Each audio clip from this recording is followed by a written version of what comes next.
If we're funding this type of research in a place like Wuhan, China, where we know that the CCP military is working hand in glove with all those scientists, I mean, this whole thing is a national security issue, and that's the questions they should have been asking Dr. Fauci today. In this episode, I sit down with Republican Senator Dr. Roger Marshall, an obstetrician and gynecologist from Kansas, to get his take on gain-of-function research, the origins of the virus, and Dr. Anthony Fauci's recent testimony before the House Select Subcommittee on the coronavirus pandemic. Somebody's lying here. It's either Dr. Fauci or David Marins. I think we should put some type of term limits on people in high positions, whether it's the FBI, the CDC, NIAID director, that they just accumulate too much power. This is American Thought Leaders, and I'm Yanya Kellick. Senator Roger Marshall, such a pleasure to have you on American Thought Leaders. Jan, we're going to have a great discussion today. I've been looking forward to this for weeks. Well, absolutely. And I just, cut out a little bit early from the hearing where Dr. Anthony Fauci was testifying about COVID origins and some other things, as it turns out. I guess we managed to get about an hour and a half of the hearing in. What are your reactions? Yeah. Well, look, Jan, somebody's lying. Somebody's lying here. It's either Dr. Fauci or David Marins. Somebody is lying. First of all, Fauci once again lies that we were not funding, the United States was not funding gain-of-function research when the NIH, the State Department, experts in the field all said we were funding gain-of-function research in Wuhan, China, and Fauci still can't look the camera in the eye and admit to that. And then he says that Marins is lying, that he did not participate in any of these cover-up, and he's distancing himself. You can see Fauci very clearly trying to distance himself from David Marins' testimony. Even though he's been his number one assistant for 20 years, suddenly he's not a direct report anymore. Somebody out there is lying. So, one of the things, you wrote an op-ed which we ran in the Epoch Times on Sunday. You assert that he must have known about bioweapons development in China. And so this is something that struck me here because he's on record now saying, were you ever briefed that the U.S. State Department in 2005 issued warnings that the Chinese government was working on the creation of bioweapons? He says, I was not aware of that. Another one, did you ever discuss the Chinese bioweapons program with anyone in the intelligence community? He says, I never discussed the Chinese bioweapons program to my knowledge with anybody. I think it's his responsibility to know. And if he doesn't, then shame on him. He has two roles right now that he's being paid for. He's being paid for as the chief medical officer advisor, head of the NIAID for the president. But additionally, he's the chief biodefense for the civilian world, the chief civilian biodefense person as well. He's getting paid a salary to do that. How could he not know? I mean, this has been well-sourced knowledge since at least the 1990s, what Russia and China were doing from a biosecurity offensive weapon. So I don't know how anybody at his level of the government wouldn't know this. So if he doesn't, then shame on him. What do you make of the overall questioning? What we need to be focusing on is the process. That the processes that he didn't follow through and the processes that are absolutely missing. Beyond Dr. Fauci, we need to be talking about what we need to do as a government in this world of gain-of-function research. And gain-of-function research is code for bioweapon research. It really is the same thing. This is not two different issues. So we need to focus on why isn't national security in on these decisions where we're doing grants? Why are we funding gain-of-function research with our adversaries, these countries? Why are we letting scientists from these countries of concern into our laboratories as well? Could you imagine if I walked in here and said, we just sent our best nuclear scientists to Iran and to North Korea yesterday. And they're over here too in our lab. Their scientists are in our lab. But for some reason with this gain-of-function research, people can't make the visual. And they don't understand that even though there's not a bomb going off, that gain-of-function research has resulted in 100 times, maybe 1,000 times more deaths than nuclear bombs ever did. So we need to put it in that perspective. Where's the national security emphasis of this? And it's very clear, if we're funding this type of research in a place like Wuhan, China, where we know that the CCP military is working hand in glove with all those scientists. I mean, for crying out loud, the CCP labs are making the fentanyl precursors researchers that come over here. It's not like in America where you have Kansas State's research laboratory over here, and then the Fort Detrich's research laboratory over here. They're all in the same place. So we need to bring in this national security issue into all these grants that we're funding. Just if you can clarify for me, you said that bioweapons research has resulted in, I think you said 1,000 times more deaths than nuclear bombs. And just can you clarify, explain that to me a little bit? Yeah, well, I think that COVID-19 is a result of gain of function and the potential to be a biosecurity weapon. Why are they making a virus that's this horrific, that sticks to human lung cells like glue? It's very specifically designed. They could say, oh, we were going to make a vaccine for it. Right. But I just don't see why you'd be making this particular virus, which doesn't occur in nature, for the purpose of making a vaccine out of it. I can't make that connection. And that's the problem with gain-of-function research. What we would like to outlaw is anything that's being made for a bad purpose. Fauci in his comments today, it's crazy. He's saying, oh, if you expand the gain-of-function definition, we couldn't do research on a flu vaccine. What a horrible lie that is to tell the American public. That's not true at all.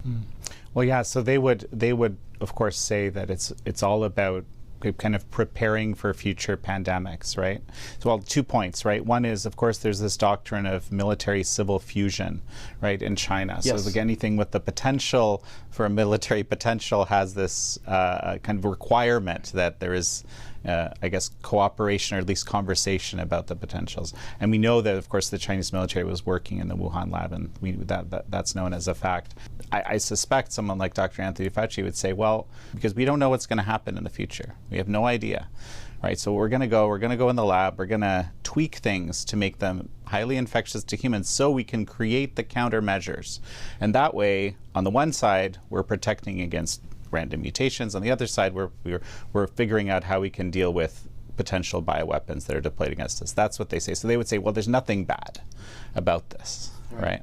Yeah, so as a physician, I'm always saying they're balancing the benefit to the risk. Mm-hmm. So for 30 years, they've been saying, if you allow us to do this research, we'll develop a vaccine that's going to save the earth. And they're 0 for 30 years so far. But in the process, we've had multiple lab leaks, right? Even lab leaks here in the United States from our gain-of-function research as well for decades. That's why the Obama administration shut down gain-of-function research. But somehow Fauci's always found a way around it. Was because of our own lab leaks. So I understand the potential gain, but until you put the proper guardrails around it, the downside is just too horrible right now. And again, why would we be over there teaching them how to do this? I mean, let's back up. Ralph Barrick in North Carolina taught Dr. Shi how to do the protein spike.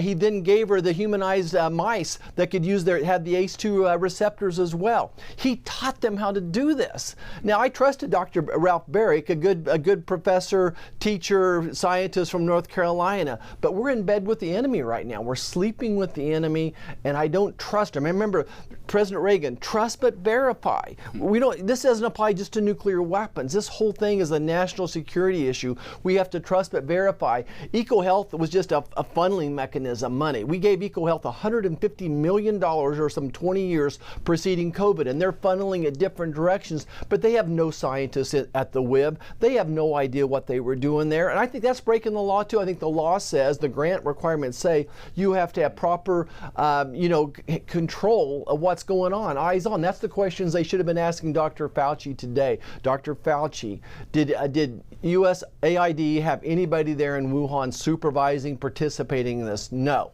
The answer was no, nobody, nothing. And even after this epidemic explodes, we can't get researchers in there to do any research. They won't give us the DNA virus. Dr. Fauci, what was the upside of doing research with Wuhan, China right now?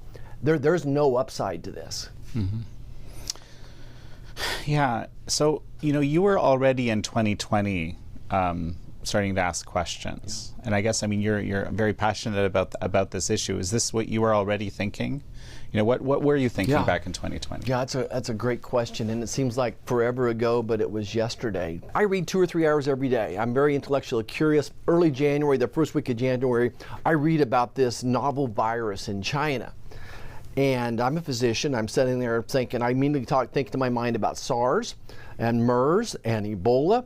And I thought, SARS was in China, and what did China do then? They obfuscated from the very beginning. They underestimated. They didn't share with anybody where it came from, what was going on as well. And I said, holy cow, I'm not just responsible for my OB patients anymore. I'm the congressman from Kansas. I'm running for Senate. I have a big responsibility. I better look into this.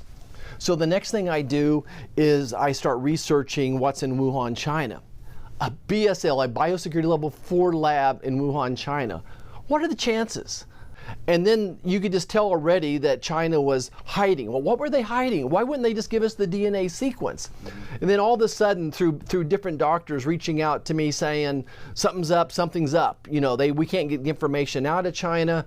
And all of a sudden, China is saying, there's no human-to-human transmission. Like, wow. By the end of January, we got people in Thailand, Japan, Taiwan with this virus, but there's no human-to-human transmission. That made no sense to me as well. There's an article, I think, in the Wall Street Journal that says, don't worry, we have CDC scientists in Wuhan looking into this. I get the CDC on the phone and say, what are you guys finding?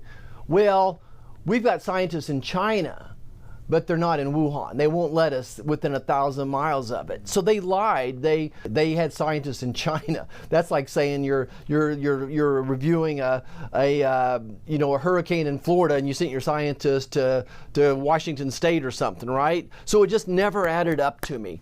You've done these stories like this. You kept looking for a dead end, but I bet you on every time you dove into something, didn't you find 4 more open doors that say, oh, you need to look here, and I'm still there. Every time I peel back a layer of this onion, there's more there. It just never ends.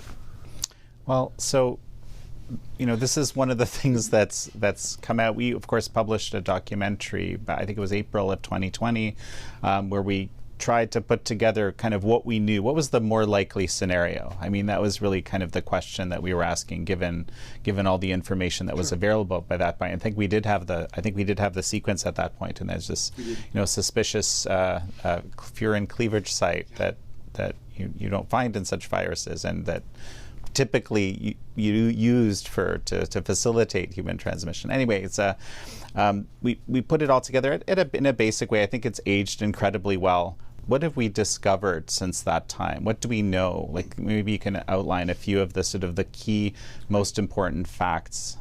Yeah, like you, I was making my timelines and my theories back in April, May of that year as well. People can go to marshall.senate.gov and see a 15-minute video we did on the timeline several years ago. I would just talk through what I call the smoking guns. It was a great time to talk about that. Things that you and I were postulating then, I think most importantly is that we've proven them and we've added more pieces to it, okay? When I think about 7, 8 smoking guns that would show that this virus was made by a laboratory in Wuhan and leaked there as well, I don't think it was purposely released. I think that would be, that not even China, the CCP would do that. But we already mentioned just the geography. What are the questions of this virus showing up next to a BSL level 4 laboratory? In April, you and I are sitting there wondering about an intermediate animal yet, an intermediate species.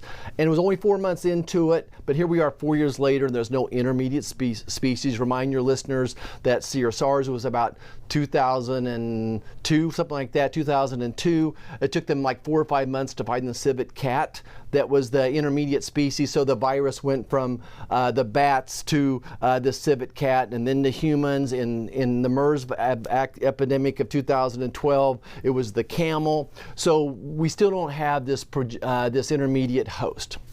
Next. The next smoking gun is a progenitor. China could have easily have shown some type of progenitor, the father, the grandfather, the great-uncle of this virus as it emerged from a bat into humans. They should have had an intermediate host, and they should have found all these sequences. But the next smoking gun, well, Dr. Shi, of course, took down her viral DNA laboratory in September of 2019, which is why I believe there was actually 2 leaks from the laboratory, the first one in September of 2019. And then next, she destroys all these virus samples. The 8 viruses that were probably closest to the backbone of COVID-19, she destroyed those as well. Now we found out also that they were doing research on a vaccine in November of 2019. So you and I probably didn't know that in April. I don't think I figured that out till later as well. And then Just since then, the number of people that have mysteriously died that knew something about this. They jailed CCP, jailed journalists. They jailed physicians and scientists, and certainly some had some very suspicious ends to their lives as well. So I think all these little pieces of the puzzle, and just talk just for a second about the DNA sequence of this. And you have a molecular biology background, and so help me communicate this effectively. We mentioned the protein spike, very unique to this project, right? The protein spike. You mentioned the furin cleavage site. It's not in this type of virus. And then lastly, no one's talking about this, but there's a sequence upstream from the furin cleavage site. It's called QTN. And that's what shuts down your immune system. So we didn't know that then. We didn't know how this virus worked. So those are pieces. And then the other thing I would add we didn't know then was the diffuse lab application, the grant application to the DoD. So this diffuse grant from EcoHealth basically requested money to do what ends up being the COVID-19 project. I mean, what are the chances? You describe all these different smoking guns, but I think the diffuse proposal seems to be would be the big one, because it almost is like a blueprint on how one would create such a virus and so forth. Let's go back to the hearing that's happening today. So what would you hope can come from the work of this the select committee on the coronavirus? Yeah, again, we got to stop making it so personal with Dr. Fauci and focus on what we need to do to correct the system. Mm-hmm. And I think that's what's missing in the questions. Mm-hmm. Look, when this virus broke out, we had a plan for a pandemic. Asper, the Assistant HS Secretary, Dr. Bob Cadillac, should have been leading the charge on this. We had a plan to respond to a pandemic. Dr. Robert Redfield, maybe the wisest man I have met in decades. Those two get pushed to the side, and Fauci, instead of asking advice from scientists within the government, he reaches out to his gain-of-function mafia. If you think about the people he should have been reaching out to, a couple organizations in the government. One is NBIC, and that's the bioscience intelligence community within the agency, within the government. And the other one is the NCMI, which is the medical intelligence within the government. He should have been reaching out to the FBI. In his testimony today, someone asked him, who should have he reached out to? I would have reached out to all. The State Department had incredible incriminating evidence, even before January 1st, 2020, on what was going on in China, all these suspicious happenings going on in the city, and the city becomes, during the military games, becomes vacant, a whole bunch of just coincidental pieces of the puzzle. But instead, Fauci centralizes it, and he consults with his viral gain-of-function mafia, the people that were going to get $2 billion of grants over a 2 years time frame.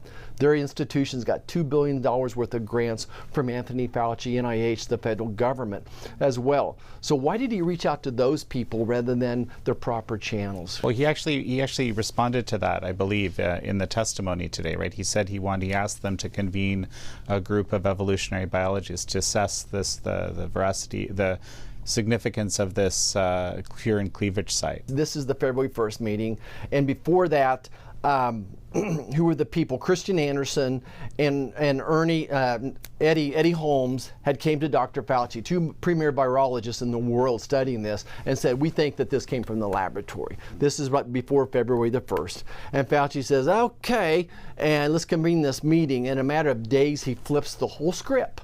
Just a week after that meeting, Fauci is on a podcast, on Newt Gingrich podcast, and he's got, who's he got with him? Peter Daszak, of all people, are on there saying, oh, there's no way that this could have come from a laboratory. So to me, again, just this whole trail of crumbs saying, my gosh, why is Fauci so motivated to hide this? Why doesn't he even give it the possibility this could have came from a laboratory? So something you mentioned in your op-ed that's relevant to this meeting that you just described is the Federal Advisory Committee Act. And this is something you want, specifically targeted in discussions with Fauci or elsewhere. Explain that to me. Yeah, so this Federal Advisory Act says if someone in the government is seeking counsel, they need to do it very transparently, as well as being people in that aren't prejudiced, that don't have a conflict of interest. And this is exactly the opposite of what Dr. Fauci did. Instead of going to the government agencies I talked about, the intelligence community, the State Department, the DOD, instead he went to these people that are beholding unto him, people that he literally was giving billions of dollars of grants to in total. He didn't follow the process. If I learned one thing as a physician, whether it's a cord prolapse or a placental abruption, have a plan and go at it the same way every time. So they just dodged the plan completely for some reason. Our response to a pandemic was dodged. One thing that seemed to be clear to me looking at this testimony that was happening, or this hearing in general, was that there seems to be a bipartisan interest in holding Dr. Moran's and Dr. Dashak accountable for something. That I don't know if you read it that way as well as I did, but it seems like that. But in general, aside from accountability, you have to make sure that this sort of situation doesn't happen again. How do we do that? I mean, my reflection on the hearing today is we took 2 steps back, and you brought this out. This turned into more of a partisan hearing, excuse me, where the Democrats are basically applauding Lord Fauci and the Republicans trying to find somebody accountable. The last hearing more agreed that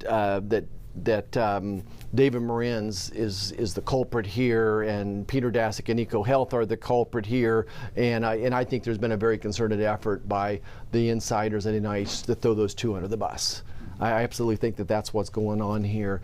It is so hard to walk away from the politics, and I don't get this. I get so frustrated. To me, this is about health. It's the health of millions of people. 1 million Americans have died. We have 15,000 Americans with long COVID that are incapacitated right now, and we still don't have all the truth. If an airplane wrecks, we go to great length to find out why, how come. So we need a 9/11 style, deep, a full-throated forensic investigation. Take the investigation out of DC, for crying out loud. Let's get the politics out of it. Take it to Kansas. Take it somewhere else and do a full-throated forensic investigation of this and see and learn from our mistakes.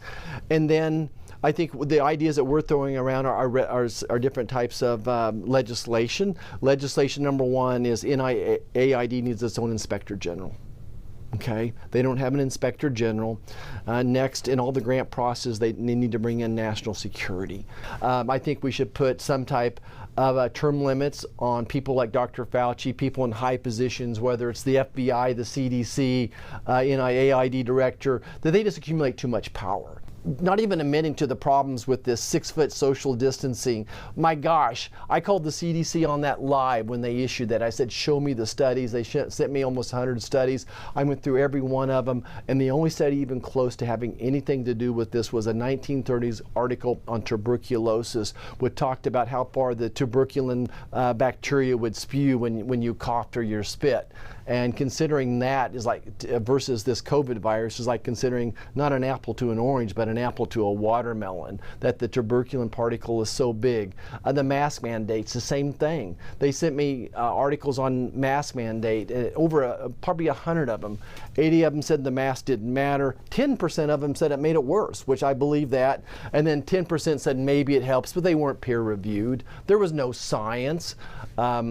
I get pretty frustrated when a physician presents something as dogma when it's really theory, and just this lack of humbleness to say, I need consultations, I need help, and the solution that's going to work in New York City may be different than what's going to work in my home of Great Bend, Kansas.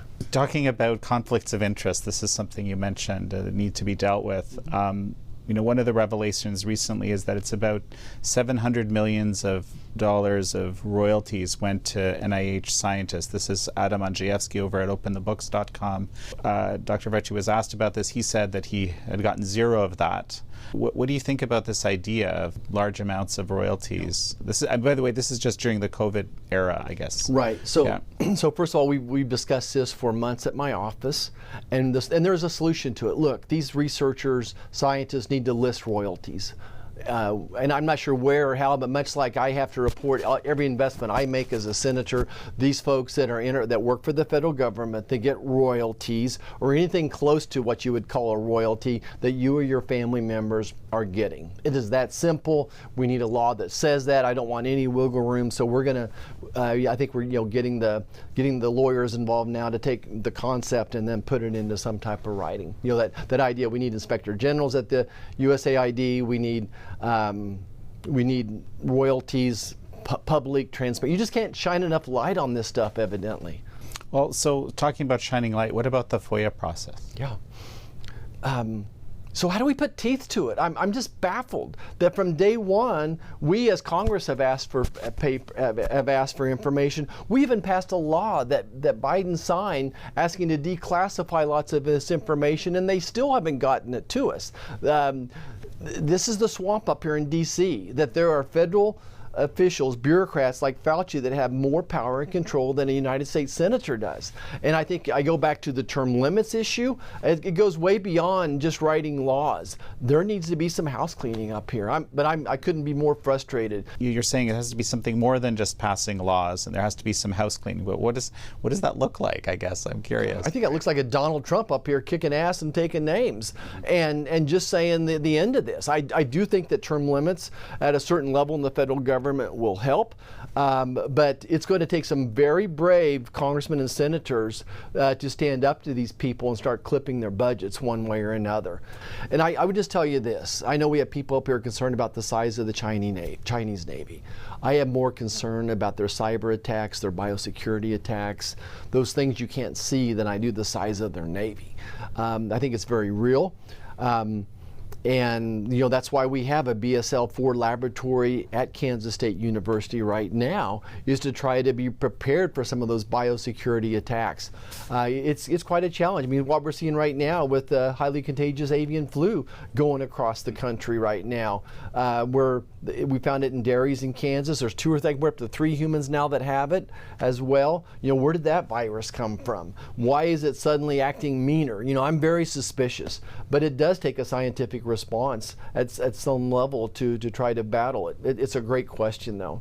The blueprints to making avian flu more transmissible to humans actually were published, I think, back in 2012 or 2014. I don't remember exactly, but that was actually the reason for this, gain of function moratorium, or with caveats, gain of function moratorium with caveats, as we learned subsequently in the first place.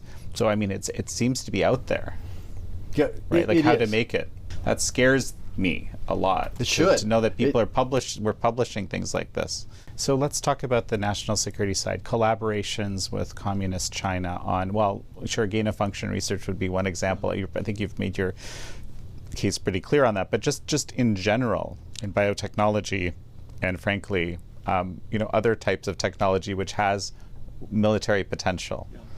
I'm done. Mm-hmm. I'm absolutely done. I came to Congress with an open mind.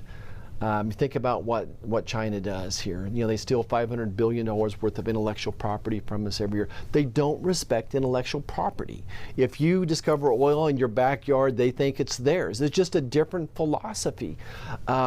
So I don't trust them a bit. Well, there was, it's interesting that you say that, but there's this, I remember Secretary of State Pompeo back in the day had this maxim. He said, distrust and verify, right? It's sort of a play That's on even better. A play on trust but verify, right? From Ronald Reagan back in the day. But if you see the same pattern again and again, you sort of have to kind of assume that might be the pattern next. Is that what you're getting at? You got it. Why would you don't do business with someone that was dishonest with you before? Fool me once, shame on you. Fool me twice, shame on me. Let's, just the bigger picture here. 90% of the counterfeits that come into this country are made in China. 90% of the fentanyl precursors made in CCP labs coming into this country as well. We mentioned the intellectual property theft, the cyber attacks. I said in these financial institutions and see the cyber attacks coming over more than a dozen per second. They're all coming from 4 or 5, actually 2 or 3 countries, from Russia and China and typically North Korea. What else do we need to see here? Why would we cooperate with them? So as we finish up, you mentioned term limits for for government bureaucrats. What about for congressional members? Absolutely. I'm all for it. It's one of the first things I signed up for. But it wouldn't be fair for Kansas to have term limits and the other states not. That's my caveat is. But if there was ever an opportunity to vote for that, we could argue, a senator probably 2 terms, is a House 3 or 4, I don't know. But I would be all for it. Okay. Any final thoughts as we actually finish?